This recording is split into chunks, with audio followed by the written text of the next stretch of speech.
How did the event of the Vietnam War influence the Supreme Court's investigation in the case of Tinker vs. Des Moines? In this lesson, you will learn how a world event interacts with individuals' ideas in a U.S. court case by evaluating the court's interpretation of the evidence. Let's review the circumstances of the Vietnam War. Vietnam is a country in Southeast Asia.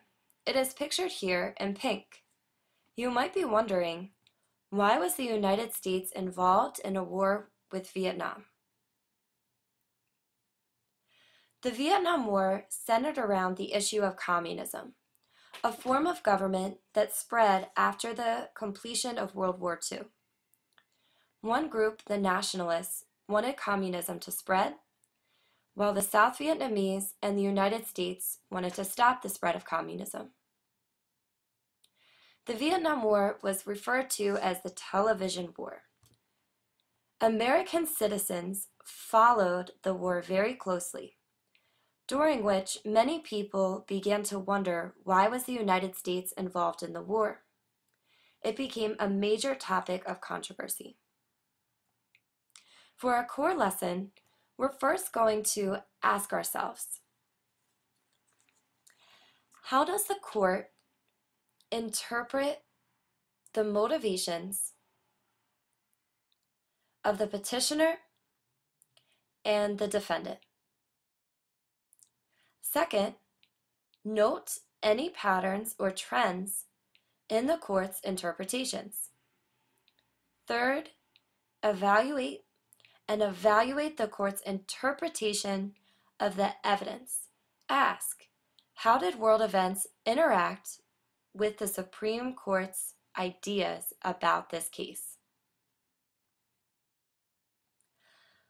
The petitioner's action in this case was to wear black armbands to school.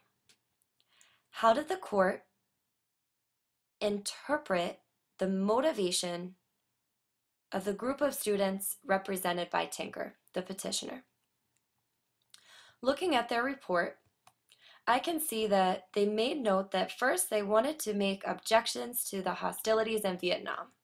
So one of their motivations was to oppose the war in Vietnam. Second, they wanted to support a truce, peace.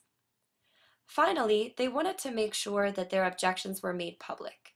They wanted people to know about their ideas and have it be out in the open. Next was the defendant. The defendant's action was creating a rule that called for the suspension of any student who wore an armband to school. We know from our previous reading and lessons that how the court interprets the action of the defendant is really important to this case, because if the court found that their actions were motivated by school safety or to protect the rights of other students, that the action of the school authorities would have been completely justified. However, when we return to the text and the court's opinion, we found that this was not true. First, school officials were actually found to be punishing students without there being any disturbance. So school safety was not the primary motivation. Furthermore, the case didn't concern actions that intruded upon the work of schools or the rights of other students. So we can make the note that protecting schools' peaceful function or student rights was also not the primary motivation. So, if the defendant was not motivated by protecting the rights of others or by school safety, the court really had to expand their investigation to determine why did the school ban the armbands? So, as we read further in the text, we can see that the action of the school was based on the school's wish to avoid controversy in discussing Vietnam. They were clearly afraid. They were having a fear of being involved in the Vietnam controversy. This was further proven by looking at a situation in which a student was dissuaded from writing about the Vietnam War in the school newspaper by the journalism teacher. This demonstrated to the court that the school board was motivated by a desire to avoid all forms of public expression related to the Vietnam War. So, what are the trends that we notice in both the case of the petitioner and the defendant? The first trend is that the court details how each side was affected by the Vietnam War. Beyond that, the court also makes notes about how each group responded to that. The second trend is that the court details the desires of each side to either express or suppress ideas about the war.